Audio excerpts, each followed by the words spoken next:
You know, if you have a project you're working on, grab a coffee or like tea, maybe some lemon tea. Sit down with me and let's be productive today.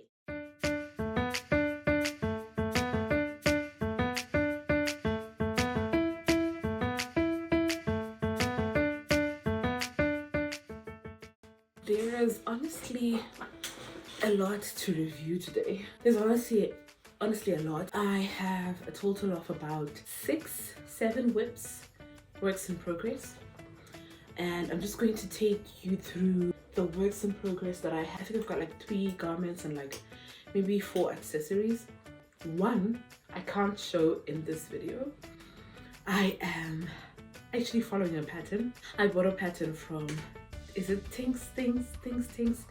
Yeah, it's for a balaclava. When I tell you that I've had so much trouble, but it was only because I wasn't following a pattern. When I got the pattern, everything became like this. So point to note, sometimes just buy a pattern. For all you know, it's worth less than, you know, the total cost you're going to charge. And if you find that it's eating too much into your profit, just fit it in. Sometimes you can't do everything. You need to at least learn from those who have. So the first thing, Hearty Rose. This is my Hearty Rose dress. So I'm starting with the back yoke of this dress. So as you can see, back yoke. I'm a pretty, you know, big lady. My phone's ringing.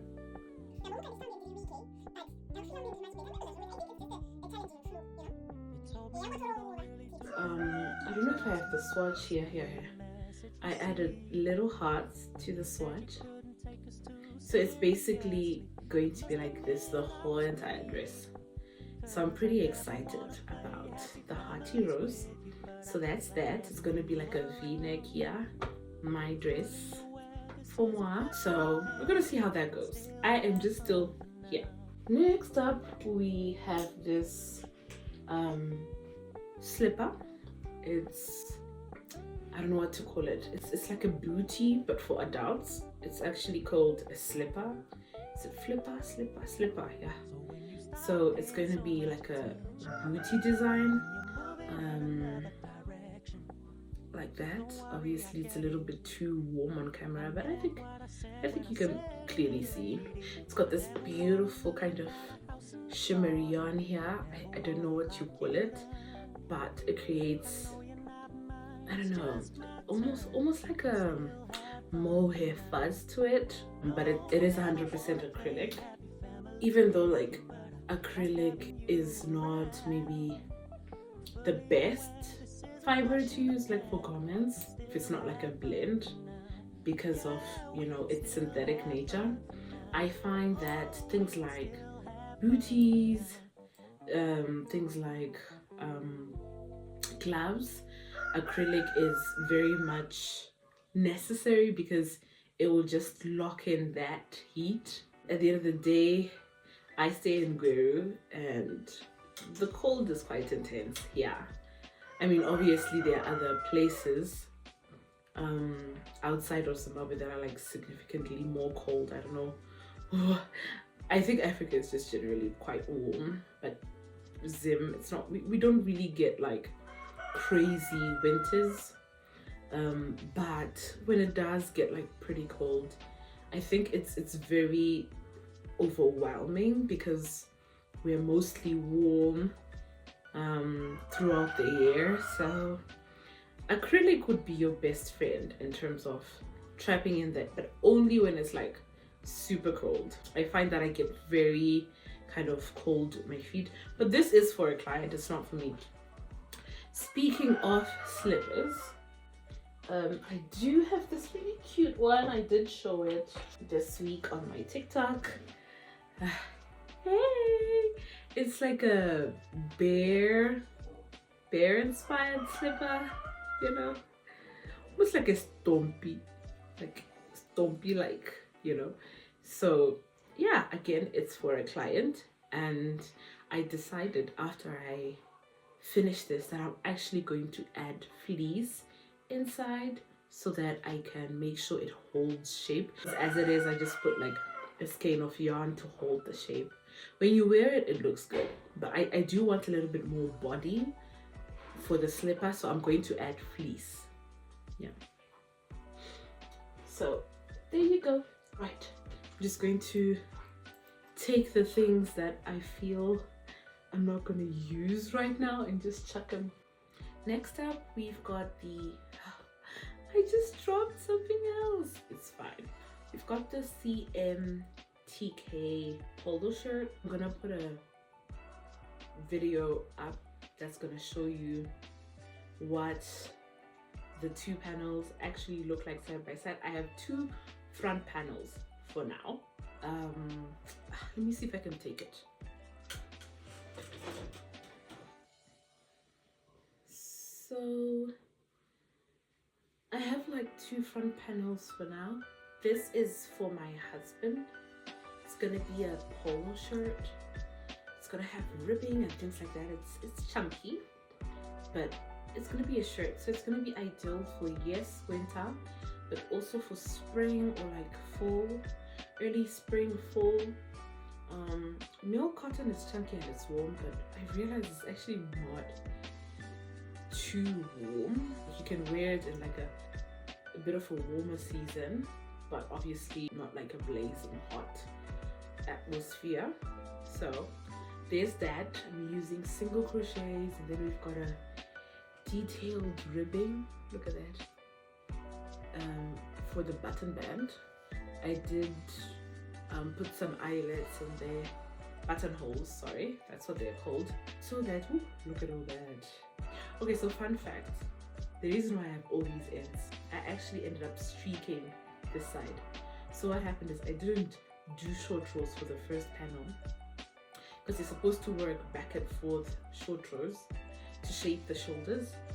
Instead, what I did was like I just did straight, and I looked at it. It just wasn't appealing. I know it's okay to make the shoulders straight. It's okay. It's not like crazy bad. It's actually a good boho look. But my husband is very particular, and I just thought also I do want to compliment, you know, his body, his features. So if he prefers a more fitted shape, I mean, and I know I possess the power to do it, why don't I do so? Now, I think we are on number, how many did I do? 1, 2, 3, 4. 4, right? So one thing I didn't mention is for the slipper, I actually have to do a second one.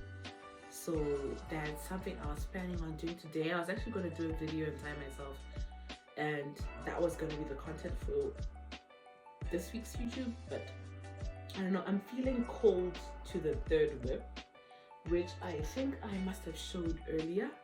Oh no, this is not included. And this is the Nomsa pullover. It's for a girl named Nomsa, hence the name that I actually chose. So this, right, is it came through like an inspiration, I think, very early on in my knitting and crocheting life. I just had this vision of making a very clean, minimal textured, I don't know if that's a good term, pullover or jumper. So just a simple round neck, nothing too crazy, but I did end up folding the collar because I like that thick collar. Thick collars are very they look cozy and they're very clean, exactly, and they hold the structure of the overall pullover very, very well. Like, I feel like for pullovers, for jumpers and things like that, I think it's the same thing, the key statement would be the collar. The collar is what's really, really important, and if that is not looking too great, then I think it's not going to be, like, I think it's late for that garment. It's like with makeup. I think this is why I have the combination of arts that I practice with makeup if you don't do the eyebrows right, then the rest of the face, it's very difficult to kind of pay attention to it, because the eyebrows frame the face, the structure of the face. So it's important. I'm out of yarn, so I'm trying to add, this is Milk Cotton. Milk Cotton. I love Milk Cotton. I really do. I don't know what's going on. It's going to be so tangled. I'm hoping it's not going to be too difficult. Let me see if I can just fix it quickly.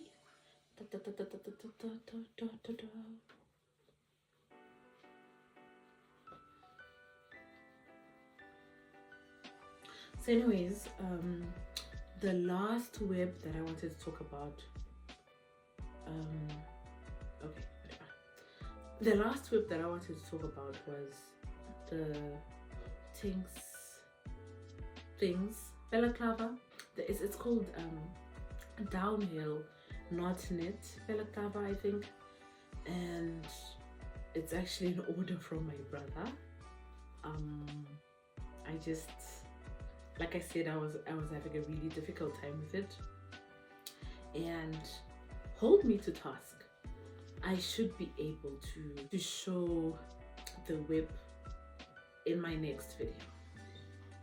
In my next video, I should be comfortable enough to show you. Not that I'm like embarrassed or anything, I never really get embarrassed, but I just wanted to have my time with a project. I find that when a project is giving me a difficult time, sometimes just taking the cameras away and really having a heart-to-heart conversation with the product and giving it the attention that it needs, that's away from like social media or any third-party eyes. So to drain the yarn, I just tie. I don't do anything fancy. I tie like 3 knots, and I make sure that the 3rd knot is like at the back of the 2 knots that I tie. Like the 1st knot and then the 3rd one is at the back, something like that. Because to tie 1 solid knot, you need to do 2 on top of each other. So I do the 3rd one at the back. So we, on this pullover, have, I estimated 7 rows until I split for the sleeves. And right now I'm on, like I think this is row 3, and then I'm gonna go on. So apologies if you hear the sound of cocks crowing. I do stay with chickens. We do have chickens, so if you hear cocks crowing, just know it's the beautiful sound of like nature calling. It's a sign that we are alive and well. So I'm just going to be increasing. You heard that? You heard that? I'm just going to be increasing every odd row. So if this is my 3rd row, then that means this is my increased row, and then my next row is going to be a 4th row, so I'm not going to increase. I was increasing every third row, but I realized when I got to sit down and like measure where I am, that I'm pretty close to the actual measurements that I needed for her width and for her arms, but it wasn't growing fast enough. It was just gonna fit her like just right without any like ease of wear. And then for the arms, I was gonna end up having to add a lot of stitches for the underarms. So that's something I wasn't sure about doing, because I didn't want like a bulkiness here. You know, if you add too many stitches under the arms, you can tend to have like a lot of bulkiness, and that's just something that I didn't want for a clean pullover look. So simple stockinette. Ooh, I love it. I love how stockinette just looks on garments. Like, we can do so many things. We can do seed, mass stitch, we can do lace, we can do, and those are so incredible, so amazing. There's just so many different, I think, stitch patterns out there that are made with just knits and pearls, but there'll never be anything like Stockinette, I feel. But even in the day-to-day, in some of the day-to-day garments that we wear, most actually, they have, the fabrics are made using the method of knitting. Even if it's a machine, you can see knits and pearls when you look really closely. It's just that the thread is like very light, so you can't obviously see the texture. But for us here, when we're making wool garments, we knit for the texture. Like, I knit so that you can see the stockinette. So anyway, I'm just going to put myself on time lapse. You know, if you have a project you're working on, grab a coffee or like tea, maybe some lemon tea, and sit down with me and let's be productive today. I'm gonna put this on time lapse, stop yapping and get crafting. Oh, I like that. I should make a t-shirt. Stop yapping and get crafting. Okay, it's a little, maybe sounds a little dry, but anyway, I like how that sounds. I may just be dry for the fun of it.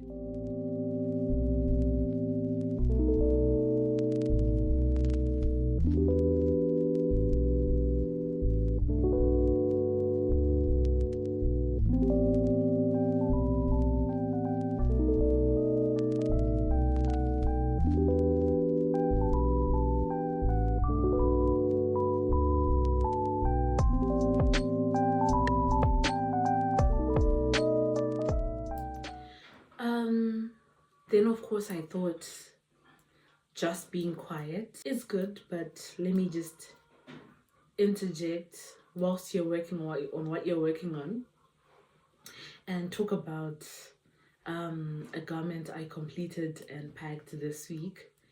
It was for a 4-year-old girl. You know, I love YouTube because, like, even if you don't have like a lot of views or anything like that, it gives me an opportunity to just kind of talk about my experiences knitting and crafting. It gives me an opportunity to express how I feel and my takeaways. Like, I myself, like, even enjoy just watching again and reflecting on what I would have talked about. And that's normally the kind of videos that I watch from other people. I like listening to people talk about their finished projects, ongoing projects or whatever. Like, I find that quite entertaining and honestly so satisfying. So anyway, it was a cloud outfit. I call it the cloud outfit. 2-piece outfit. It's a blue, aqua blue skirt and top. It was such a fun outfit to make, I must say. It was fast, it was swift. I especially loved adding my own little details, like the eyelets or the mesh at the back, not eyelets. I'm loving the word eyelets today. But the mesh at the back, I loved adding that. I loved doing my own little twist and adding a shell stitch at the bottom. I think there's something so flattering about a shell stitch, especially like doing a double single crochet edging, like 2 rows of single crochet, then a shell stitch at the bottom. I just felt like it was like the perfect kind of finish, like a grand finish. Oh wait, did I increase? I'm not supposed to increase. I'm not supposed to increase. Wait. Okay, I didn't increase. Okay, fine. Put back the stitch marker and then go ahead. It's been an hour. It's been an hour. And I'm on roll. Has it been an hour or less? Oh my goodness. I think it's been 40 minutes. And I'm on row 8. I wouldn't say I'm being slow though. I mean, I wouldn't say I'm being slow, man. knitting takes so long. But anyway, you've got all these stitches. So I guess let's quantify. Let's say 5 times 300. 1000. I've worked on 1500 stitches. Guys, 1500 stitches is a lot. I know how to hype myself. You see? I know how to hype myself. So let's continue.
So we are on row number 9. Row number 9, and I'm finishing. This is the increased row. I'm finishing at row number 12. So 9, 10, 11, 12. I think I'm almost there, guys. I really am almost there.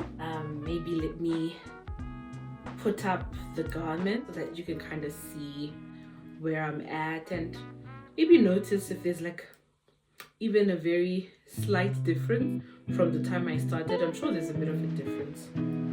This feels like it's been a lot.